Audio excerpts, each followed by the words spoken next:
Bismillahirrahmanirrahim. Alhamdulillahirabbil alamin. Allahumma shalli ala sayyidina Muhammadin wa alihi wa sahbihi ajma'in.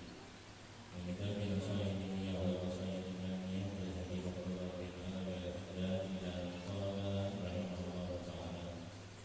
Summa innahu yanbaghi wa yusahabu lil walidain ay yu'inu auladahum ala birrihim bil musamaha wa tarkil mudayaqati fi talabil huquqi talabil qiyam bil huquq wa mujalabatul istiqsar bi dhalik siyama bi hadhihi al-azminati allati qalla biha fiha al-barr wal bahr wa fashahiha al-uquq wa kasra al-aqub. إذا فعل ذلك وسمع أولاده سلمهم وخلصهم من إثم العقوق ومما يترتب عليه من عقوبات الدين والآخرة وحصل له من ثواب الله وكريم جزائه ما هو أفضل وأكمل وخير وأبقى من بر الأولاد. وقد قال عليه الصلاة والسلام رحمه الله والدا أعان ولده على بره ila akhiri maqala rahimahullah ta'ala. Disyukurlah kepada Allah subhanahu wa ta'ala atas limpahan taufik hidayah serta inayah kepada kita di bertempatnya di majlis zikir wa ta'lim hidayah Al-Quran dan kuliah ini setelah kita menyelesaikan puasa bulan Ramadan. Kembali kita meneruskan ini majlis yang mana kita memohon kepada Allah subhanahu wa ta'ala dengan semoga dengan niat kita ingin menghadiri dan menyambung ini majlis lagi dicatat oleh Allah subhanahu wa ta'ala, walaupun kita belum bermajlis sebelumnya dicatat kita sebagai orang yang hadir majlis. Sebagaimana di dalam riwayat disebutkan yang maknanya bahwa menunggunya sesuatu maka kita berada pada hukum sesuatu itu. Intizarus syai'i fi hukmi dzalika syai'. Menunggu sesuatu maka sama sudah hukumnya kita berada di dalam sesuatu itu. Kalau yang kita tunggu sembahyang, kita tunggu sembahyang setengah jam, sembahyang berjamaah seperempat jam kita dinilai sembahyang. Begitu pula majelis, insyaallah kita menunggu sebulan atau lebih, kita menunggu dan rindu hati kita akan menghadiri majelis ini. Mudah-mudahan juga dicatat oleh Allah kita sudah hadir di majelis itu. Amin ya rabbal alamin.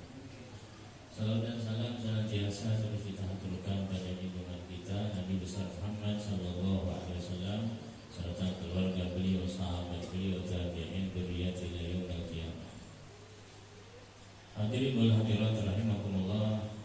Kembali kita meneruskan nasihat daripada Imam Haddad radhiyallahu ta'ala wa arda mengenai setelah kita bicarakan sebelum bulan puasa tentang hak-hak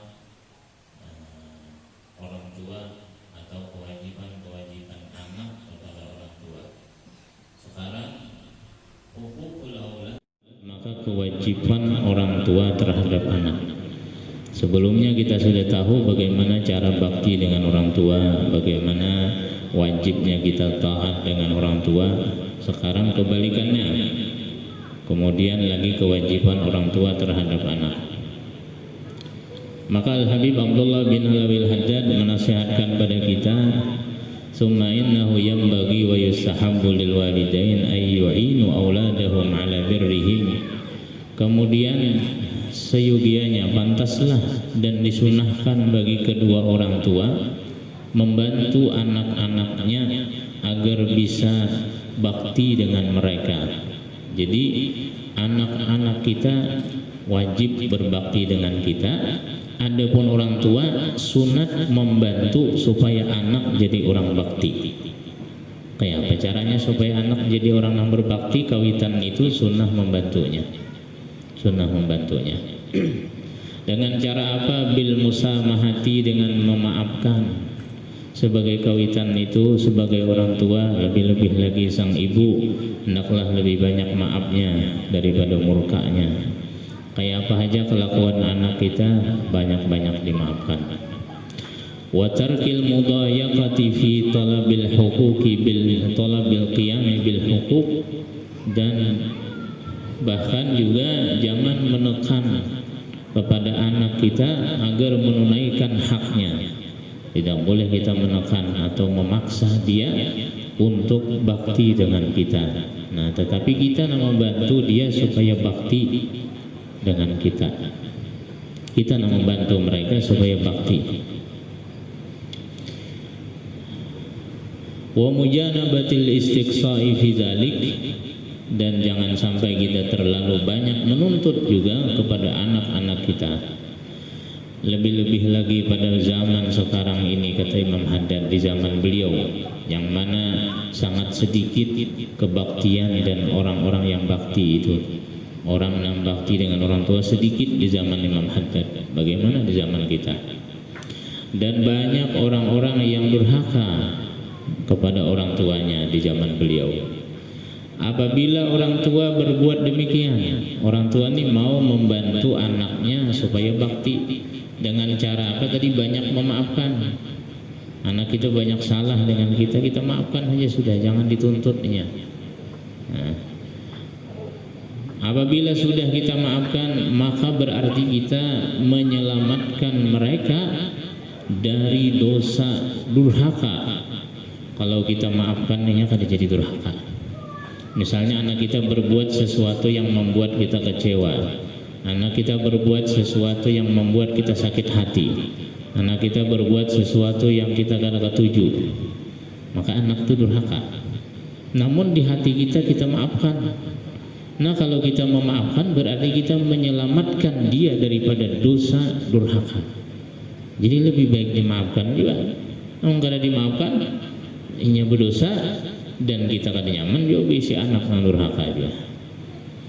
Wa mimma yatarattabu alaih min uqubati dunya wal akhirah, kita menyelamatkan anak kita. Kalau kita maafkan berarti kita menyelamatkan anak kita dari dosa di dunia dan di akhirat. Wa hasala lahu min sawabillah wa karimi jazaih ma huwa afdalu wa akmal, maka dapatlah dia pahala dan kemuliaan balasan dari Allah dengan yang lebih afdal dan lebih sempurna dan lebih baik serta lebih kekal. Rasul sallallahu alaihi wasallam bersabda yang artinya di dalam sabda beliau mengandung doa, rahimallahu walidan a'ana waladahu ala birri. Semoga Allah Subhanahu wa taala berikan kasih sayangnya kepada orang tua yang membantu anaknya dalam berbakti kepadanya. Jadi dapat doa dari Nabi, dapat doa rahmat. Apabila orang tua ingin mendapatkan doa rahmah daripada Rasulullah, maka bantulah anaknya supaya bakti dengannya. Nah, bantulah anaknya agar dia bakti dengannya. Hingga sebagian orang di zaman dahulu itu daripada ahlul bait juga ada sampai-sampai kada mau menyuruh anak nang pangulir. Anak tuh pangulir berdahulu sudah kada mau menyuruh, lebih baiknya menyewa pembantu ya untuk bersuruh-suruh. Kenapa? Kalau menyuruh anak nang pangulir dipaksanya, kada hakun menambahi kita sakit hati karena durhakanya. Jadi lebih baik kada saya disuruh aja, lebih baik cari pembantu menyewa aja. Kenapa? Demi menjaga anak ini supaya jangan masuk ke dalam golongan anak yang durhaka. Kalau sudah ada mempan lagi dinasihati dan lain-lainnya, ya menyewa pembantu aja. Wal yahzaril walidan kullal hazari minad du'ai ala waladihim al-aq. Dan juga hendaklah berhati-hati, hendaklah jangan sampai kedua orang tua itu mendoakan anak yang durhaka. Kalau anak sudah durhakanya, sudah menyakiti hati kita, jangan didoakan jahat. Itu namanya menambah dosa di atas dosa, menambah sakit anak kita di atasnya sakit. Ia sudah durhaka nih, sudah membuat kita sakit hati, jangan lagi dikutuk, jangan. Kayak malin kundang kan dikutuk kan. Nah, itu menambahi aja lagi pulang. Maka tidak ada istilah kutukan itu melainkan penyesalan sesudahnya. Pasti menyesal orang tua juga mengutuk juga. Jadi menambahinya sakit di atas sakit saja. Kalau anak itu durhaka, ya memaafkan atau doakan baiknya. Nah, jangan ditambahi. Fa inna dzalika yaziduhu dararan wa fasadan wa uquqan. Itu akan menambah mudarat, rusak dan durhaka. Ditambahinya durhaka lagi. Kalau anak nang durhaka dikutuk, didoakan jahat, bertambah. Wa ya'udu ba'du ma yatawalladu min dzalika min ad-darari 'ala al-walidain fid dunya. Maka bahkan juga akan kembali kepada kedua orang tuanya mudaratnya. Kalau kita mengutuk anak kita, mendoakan miskin anak kita, mendoakan celaka, mendoakan mati, kitanya yang rugi juga. Jadi kerugian, kemudaratan akan dirasakan oleh orang tuanya. Kadang nyaman-nyaman bisa anak yang durhaka. Kalau anak durhaka itu ya memaafkan supaya ampihnya durhaka, atau didoakan baik supaya ia kembali kepada Allah ke jalan yang benar. Tapi jangan didoakan jahat, jangan dikutuk, jangan. Wa du'aul walid mustajab, karena doa orang tua itu mustajab. Jangan coba-coba berucap macam-macam meratan sarik, jangan. Fayam bagi lahu ayyad'u lahu wa la yad'u alaih. Maka sepantasnya bagi orang tua itu mendoakan baik kepada anaknya, jangan mendoakan buruk kepadanya. Faqad yuslihuhullah bi barakati du'aihi fayaudu barran fayantafi'ul walid bi birrihi wa taqirru 'ainuhu bih wa yafuzul walad bi thawabil bir wa yaslam min ismil uquq wallahul muwaffiq wal mu'in. Maka apabila ini orang tua mendoakan, maka Allah Subhanahu wa taala bisa memperbaiki anak itu dengan berkat doa orang tua tadi, hingga orang yang durhaka tadi kembali, anak yang durhaka tadi kembali menjadi bakti, dan orang tua bisa mengambil manfaat dengan baktinya, hatinya pun menjadi senang, dan selamatlah anak itu daripada dosa durhaka tadi, dan dia beruntung mendapatkan pahala. Jadi lebih baik didoakan baik. Tanya orang bahari itu bagus doa amangannya, pilihnya anak itu kada mau disuruhnya umanak beruntung alim sugi hikam ini, kada hakun disuruh oleh mama aja, nah kada hakun disuruh oleh abah beruntung alim sugi, ya itu aja dia amang-amang. Akhirnya besar beruntung alim sugi orangnya sudah gana, itu aja. Jadi bilanya sudah 3 kali kita menyuruh anak kada mau, sudah ya dah, jangan diteruskan lagi, jangan dipaksa lagi, karena bila ada waktunya ini yang tenang, kita berikan nasihat bahwa disuruh orang tua itu wajib kita mentaati orang tua. Nah, jangan dikarasi, maksudnya bila anak mengarasi orang tua jangan mengarasi juga, jangan. Cukup nggak 3 kali menyuruh, bila kada mau sudah. Namun kita paksakan lebih dari 3 kali kada mau, nya besar-sarik kita. Nah, jadi durhaka anak kita sarik orang tua. Summa inna lil auladi 'alal walid huquqan. Kemudian bagi anak itu atas orang tua ada mempunyai hak-hak. Maksudnya orang tua itu ada mempunyai kewajiban kepada anak-anaknya. Sebagaimana anak ada kewajiban terhadap orang tua pun punya kewajiban terhadap anak. Wadzalika fil qiyami bikifayatihim madamu muhtajina ila zalik. Yang demikian itu kewajiban orang tua, yaitu adalah mencukupi mereka selama mereka itu berhajat pada yang demikian. Maksudnya mengungkusi anak selama anak masih berhajat. Jadi selama anak masih berhajat. Jadi pengertian berhajat ini mengungkusi anak bukan sampai balik, bukan sampai bebini, tapi selama masih ada hajat. Artinya kalau anak balik belum bisa berusaha, tetap diungkusi. Nah, berarti berhajat masih. Anak bebini belum bisa berusaha, tetap diungkusi, karena masih berhajat. Jadi mengungkusi anak itu madamu muhtajin ila zalik, selama anak berhajat. Selama masih berhajat wajib diungkusi. Pertama. Yang kedua, wa fi ta'dibihim wa husni tarbiyatihim wa hidayatihim ila al-akhlaqil mahmudah.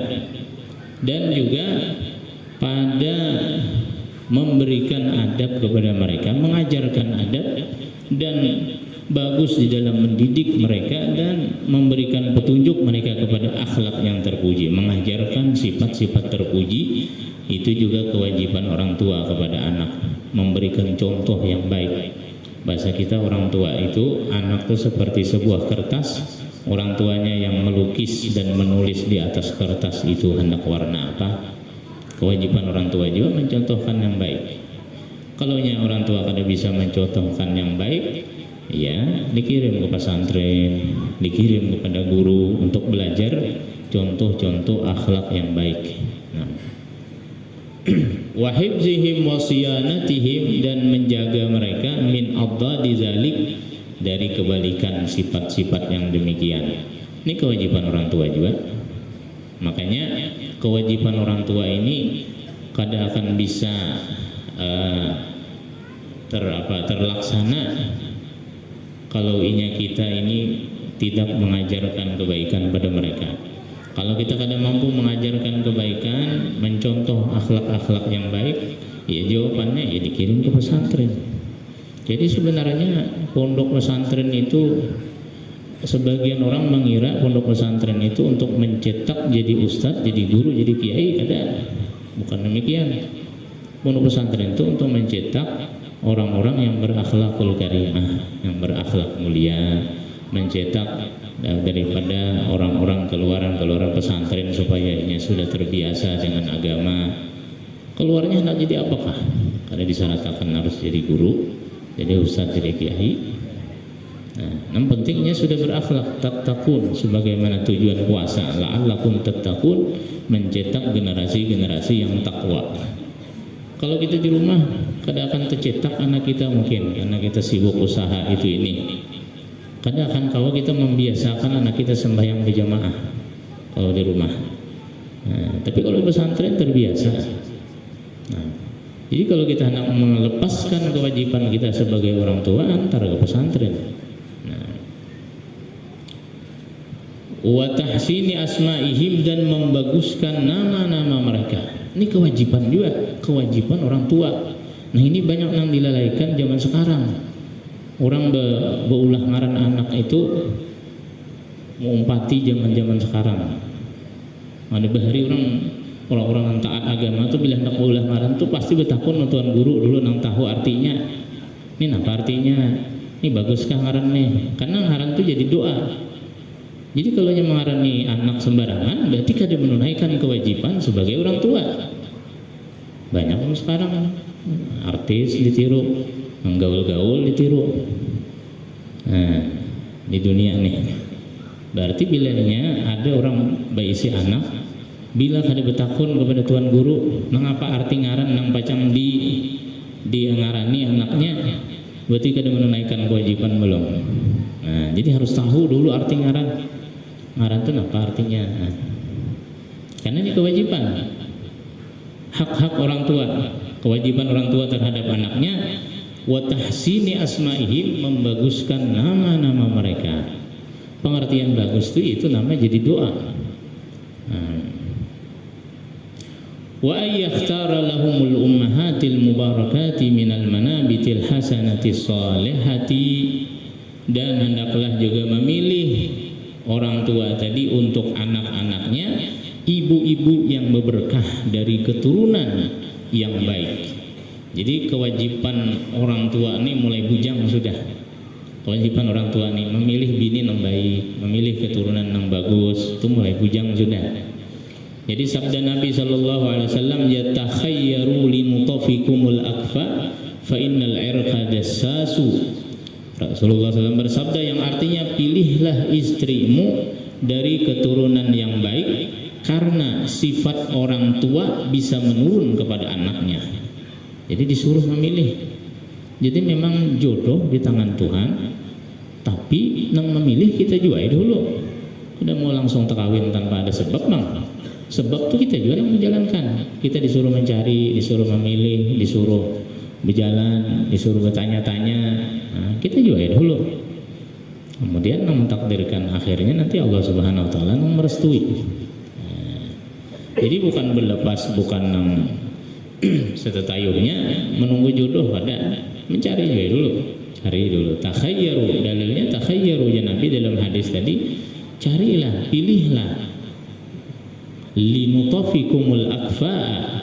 Jadi artinya pilihlah istrimu dari keturunan yang baik, karena sifat orang tua itu bisa menurun kepada anaknya. Kalau kita memilih yang baik, anak kita akan baik juga.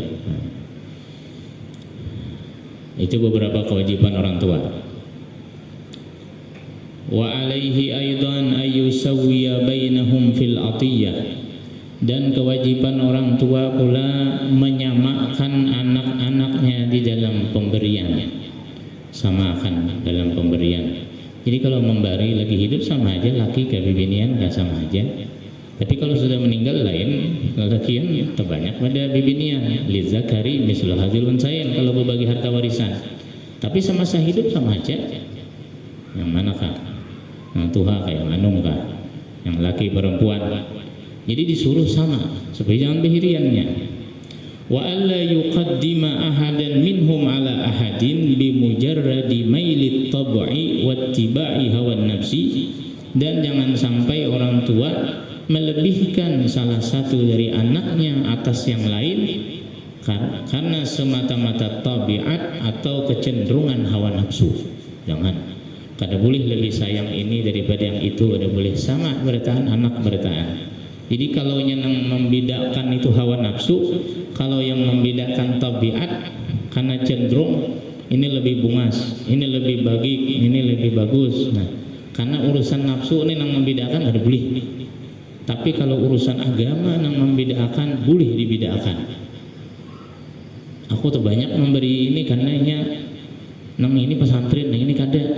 Boleh. Kalau urusan agama boleh. Tapi kalau urusan-urusan yang kecenderungan hawa nafsu, kecenderungan tabiat, kada boleh kita membedakan. Ini harus sebanyak ya.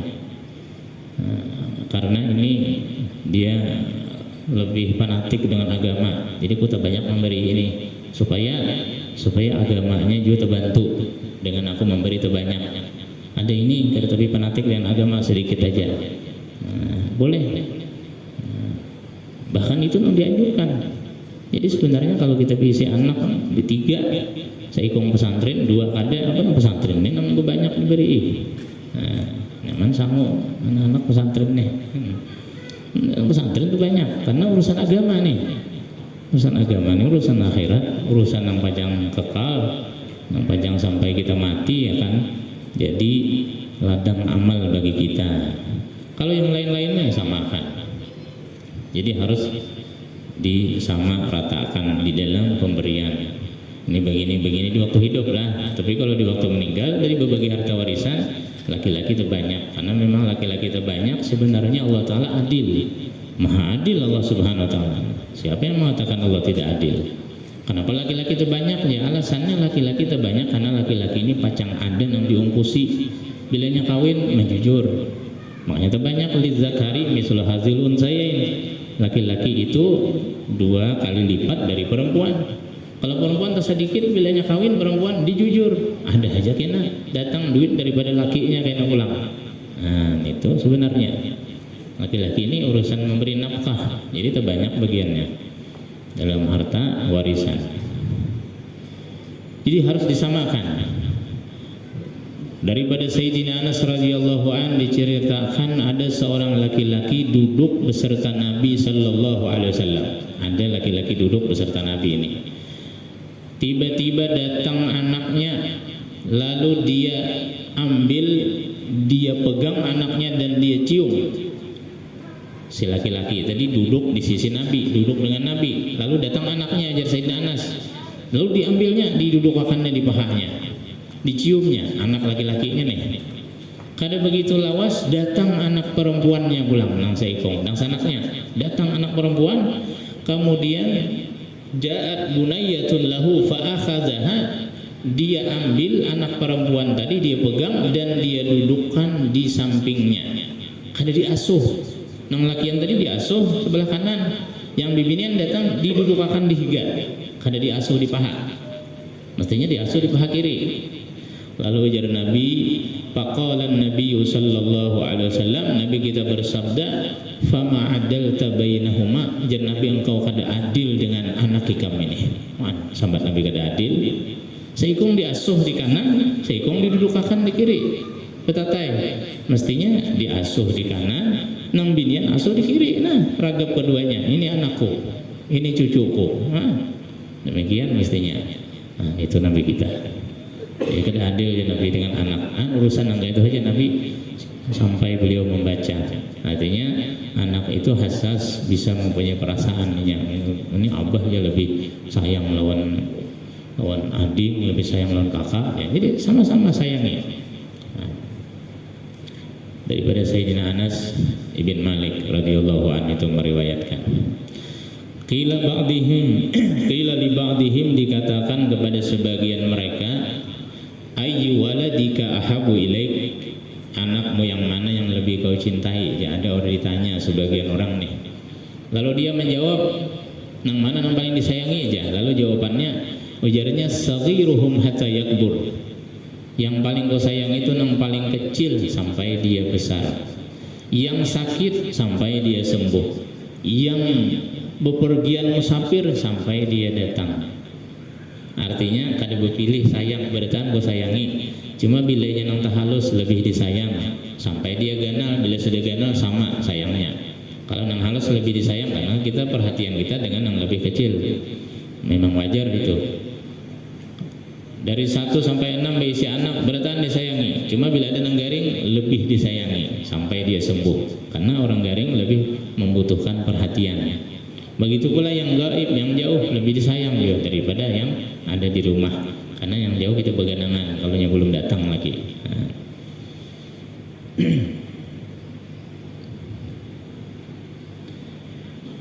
Jadi alaihi aidan ayyusawya bainahum fil atiyah, jadi menyamakan daripada pemberian.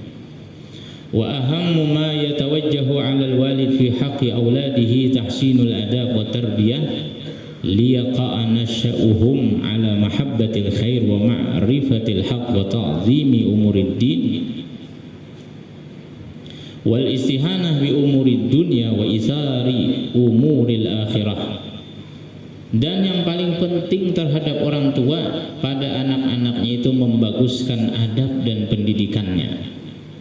Sekarang tidak ada yang bisa membaguskan adab dan pendidikan selain cetakan-cetakan pesantren. Nah, agar mereka itu tumbuh cinta dengan kebaikan, mengenal dengan kebenaran, mengagungkan agama, menghinakan dunia, mengutamakan akhirat.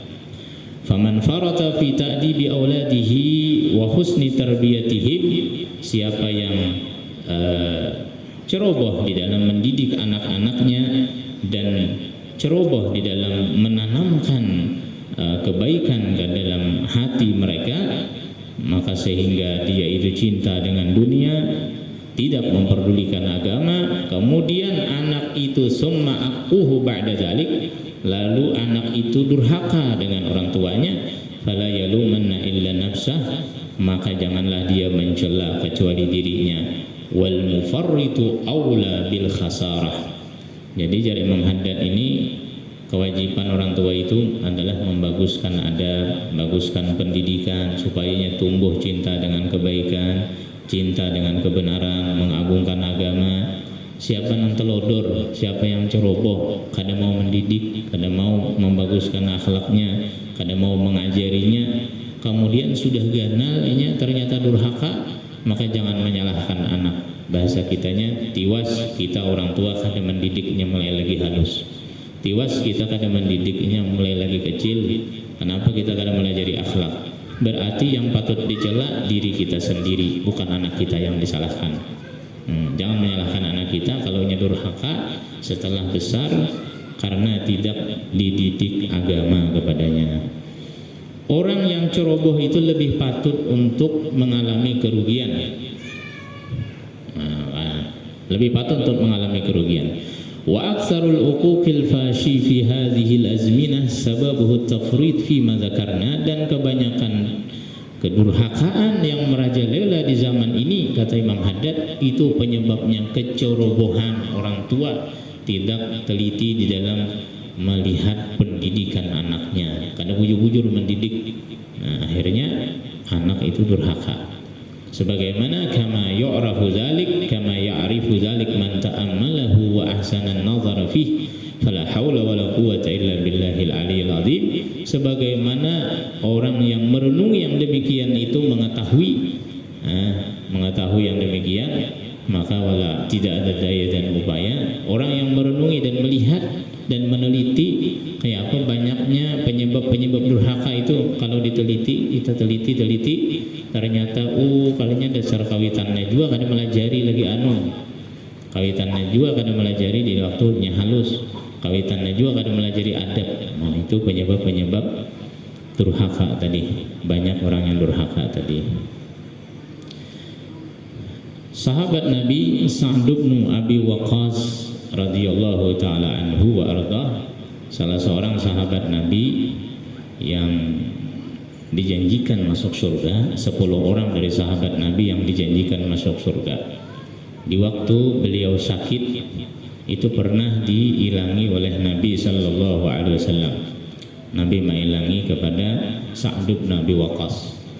Lalu ujar Sa'd bin Abi Waqqas, ya Rasulullah, sesungguhnya telah sampai keadaan ulun sebagaimana yang pian lihat. Ulun ini garing nang kayak ini nih, pian melihat aja ulun kayak apa garing nih.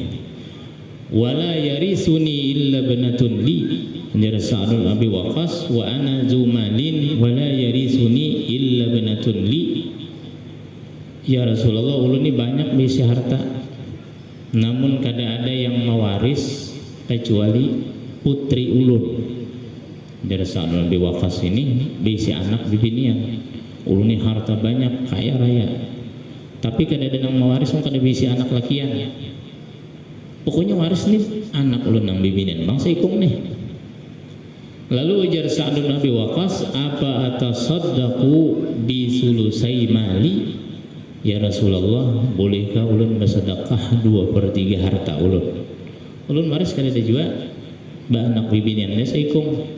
Bolehkah ulun sebelum mati ini bersedekah 2/3 harta? Bolehkah ulun jadikan fisabilillah? Kemana pian hendak maatur sarah pian? Pokoknya ulun sedekahkan fisabilillah 2/3 harta. Lalu apa dijawab oleh Nabi? Nabi ini memilih-milih juga orang yang bersedekah. Kalau Sayyidina Abu Bakar datang, seluruh harta diterima oleh Nabi, karena iman Sayyidina Abu Bakar tidak tertandingi. Datanglah, ya Rasulullah, ini seluruh harta ulun, bertahan diterima. Sayyidina Umar datang, separuh harta diterima oleh Nabi. Imannya beda. Ini Sa'd bin Abi Waqqas hendak bersedekah 2/3. Lalu ya Rasulullah, jangan, as-sulusan kasir, 2/3 itu banyak. Ya Rasulullah, kalau begitu separuh barang ulun sedekahkan harta ulun nih, sagan fisabilillah. Kemudian kata Rasulullah, separuh itu pun masih banyak juga, kada diberikan oleh Nabi. Kemudian namun itu 1/3. Ujar Rasulullah, 1/3 pun juga masih banyak juga, tapi kada apa-apa bila kamu hendak 1/3. Jadi akhirnya disedekahkan oleh Sa'd bin Abi Waqqas 1/3 hartanya, dan 2/3 diwariskan kepada anaknya. Lalu pesan Nabi, ya Nabi kita, innaka antazara warasataka aghniya khairun min antazarahum alatan yatakaffafuna nas. Sesungguhnya engkau, wahai Sa'd bin Abi Waqqas, meninggali daripada warismu, membiarkan warismu itu kaya, itu lebih baik daripada engkau biarkan warismu itu miskin, akhirnya dia meminta-minta kepada manusia. Nah, jadi di sini Rasulullah SAW mengajarkan kepada kita bahwa mewariskan harta kepada anak itu kadang-kadang lebih benar daripada kita menyerahkan harta fisabilillah. Jadi beda-beda yang datang kepada Nabi ini. Ada yang diterima oleh Nabi. Ada juga salah satu sahabat Nabi datang pada Nabi, namanya Abu Talhah juga, Abu Talhah Al-Ansari, datang kepada Nabi juga. Setelah turun firman Allah Ta'ala, yang berbunyi lan tanalul birra hatta tunfiqu mimma tuhibbun. Artinya kalian tidak akan mencapai kebaikan yang sempurna kecuali kalian bisa dan berani menyumbangkan harta yang paling kalian cintai.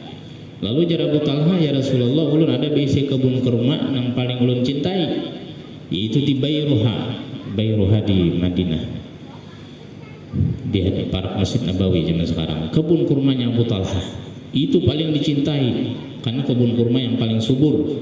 Lalu ya Rasulullah datang kepada Nabi, ya Rasulullah, ulun sedekahkan aja fisabilillah ini. Hendak kemana kalian hendak menggunakan kesarafian? Nah di sini Nabi kada menerima juga. Nabi tahu Abu Talha ini mungkin kurang bersedekah dengan keluarga beliau. Lalu ya Rasulullah, Nabi kita bersabda, wa inni ara an taj'alaha fil aqrabin. Karena diterima oleh Nabi untuk fisabilillah kan bisa sagan perang, bisa sagan membantu fakir miskin, bisa sagan macam-macam. Fisabilillah itu umum, terserah Nabi. Tapi tidak diterima oleh Nabi. Mungkin Nabi melihat Abu Talha ini belum sempurna lagi bersedekah dengan keluarga. Ya Nabi, ara an taj'alaha fil aqrabin. Aku berpendapat bahwa harta ikam ini bagi-bagi aja dengan keluarga. Karena dalam Al-Quran itu disebutkan al-aqrabuna aula bil ma'ruf. Keluarga dekat itu lebih berhak untuk kita berbuat baik dengannya. Nah, sehingga kadang-kadang kita menyedekahkan kepada fisabilillah tapi lupa dengan keluarga. Itu dinasihati oleh Nabi juga, keluarga itu lebih berhak menerima harta tadi. Karena ketika kita bersedekah dengan keluarga, ajrul qarabati, dapat pahala kita bersedekah dengan keluarga, 1, 2 pahala sedekahnya. Jadi dapat pahala 2. Nah, dapat pahala 2. Kemudian Abu Talha, faqasamaha Abu Talha fi aqaribihi wa bani ammi. Lalu Abu Talha membagi uang yang rencana beliau sedekahkan untuk fisabilillah tadi karena diterima oleh Nabi, lalu sidin bagi-bagi pada keluarga dan sepupu sidin, keluarga dan sepupu tadi. Nah jadi Imam Haddad menasihatkan kepada kita bahwa di dalam mendidik, dalam kewajiban orang tua terhadap anak, juga kewajiban daripada orang tua banyak. Kewajiban yang paling penting tadi adalah mengajarkan akhlak kepada mereka. Dan Nabi SAW pun juga memberitahukan kepada kita bahwa ketika kita bersedekah aja, di dalam sedekah itu yang lebih afdal kita bersedekah dengan manusia. Ketika orang misalnya aja ibadah nih lawan sedekah, macam orang berumrah tiap tahun kan umrah sunnah aja lagi nih, berumrah. Apa lebih afdal membantu tetangganya nang buntus hatapnya, membantu tetangganya nang kelaparan, lebih afdal kasih itu lagi duit diarahkan karena nang umrah aja terus. Nah, ketika membantu manusia, luqmatun fi batnil ja'i afdalu min bina'il Ka'bah. Nah, itu kaidahnya. Sesuap yang kau suapkan pada orang yang lapar itu lebih besar pahalanya daripada membangun Ka'bah. Ya. Ka'bah dibangun pada masjid kada musala kada, Ka'bah dibangun. Membangun Ka'bah itu ganal pahalanya bersedekah lawan orang yang kelaparan.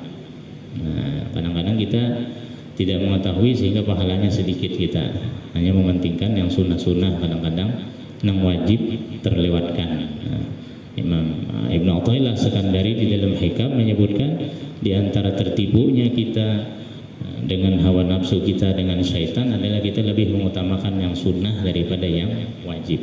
Lebih mengutamakan yang sunnah daripada yang wajib. Itu sunnah-sunnah aja. Nah itu nasihat Imam Haddad kepada kita. Kemudian selanjutnya lagi silatul arham nantinya, yaitu menyambung tali kekeluargaan. Nasihat-nasihat beliau selanjutnya. Wallahu ta'ala a'lam.